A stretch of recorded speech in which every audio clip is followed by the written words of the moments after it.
I was just getting off of work on December 16th, around 6 a.m. I was on my way home when I heard the call come in. Sag Harbor Fire Department on the air with a structure fire, a deck fire to the rear of Sag Coffee, 78 Main Street, cross of Washington Street. It's basically an unwritten rule in the fire department. The worst fire you can get is one on Main Street. I started heading this way, and then I heard the reactivation of the call, so I started heading this way faster. Well, I knew it wasn't just a little deck fire. That I found out within 2 minutes of being on scene. I walked up to the parapet wall, peered over, and saw that there was a tremendous fire load there, and I immediately knew we had a major situation. The first concern is right to make sure that nobody's in harm's way, and we basically were able to do that within a few minutes. The next thing is to put the fire out. Conditions worsened very quick. There was thick smoke we couldn't really see. We wanted to get guys into the building. I was on the first truck that came down the Main Street side. We came into here and tried our best to make a stop here. I had a thermal camera. In like a normal room like this, it would just show up as white and black. So when you get the bright colors, that's where you know it's really hot. Pretty much everything was orange and pink and purple. We went up the fire escape and tried to go onto the roof. Now we had fire coming up on the side of the parapet wall on the cinema. We don't know if the fire's below us now. So we're like, this is not really getting too safe. Let's get off this roof, regroup, and see what's going on.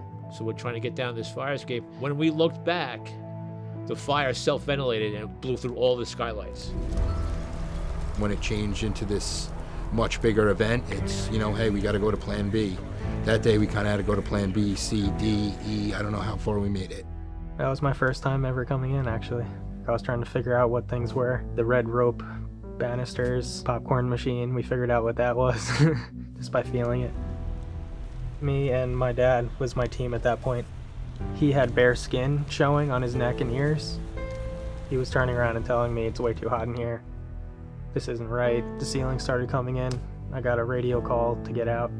So I grabbed my team and we booked out. When we hit the sidewalk, the rest of the ceiling came in. I think we had wind gusts 30 miles an hour or plus that day, which can drive a fire. It's one of the most dangerous fires you could fight.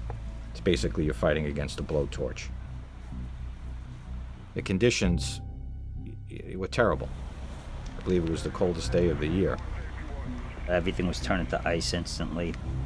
We basically had to make sure the lines were running so they didn't freeze. Your gloves turn into rocks. I think most of the firefighters would keep them warm because at that time the adrenaline just kept them going. So all the firefighters that came out that day did an excellent job, in my opinion. We had East Hampton ladders show up, Southampton's ladder, East Quad, Shelter Island. Something like 16, I think, fire departments were involved. That's almost unheard of. Whenever we get a call on Main Street, everybody remembers the Emporium fire. That was Easter Sunday. I was hoping, you know, just the stories would keep rolling off my back, in one ear, out the other type of thing. And now it became reality. We had our own Main Street fire. The way we're trained is that not just to determine where the fire is, but where is it going. In a situation like this on Main Street, the fire could go all the way to the alleyway, to the Five and Dime. So you have to set up a little bit ahead of it, create a firewall to prevent it from spreading, and that's exactly what we did. And ultimately, we stopped the fire. I was here for the neon sign getting taken down that night. You had hundreds of people down here watching it. It had a significant impact on the community.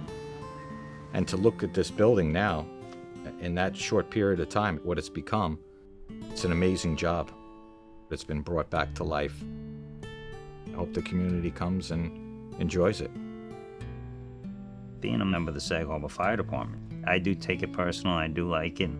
We have guys in our fire department that have been there 50, 60, and 70 years. It goes to show you that there's comradeship there and that it really does pull the community together. Those guys and girls are willing to give everything to help their neighbors. That is the community.